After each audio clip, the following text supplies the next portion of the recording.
tools for fools too. What about the e-readers?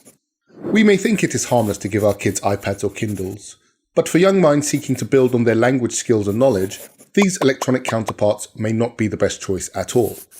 While audiobooks only stimulate our sense of hearing, e-readers only stimulate vision. Using physical books triggers many senses at the same time.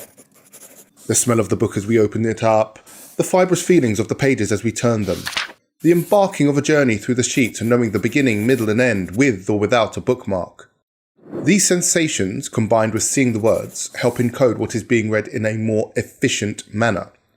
More neurons are firing across different parts of the brain simultaneously, and this results in enhanced storage and retrieval of the information being read. Indeed, reading a book needs to be felt in more ways than one.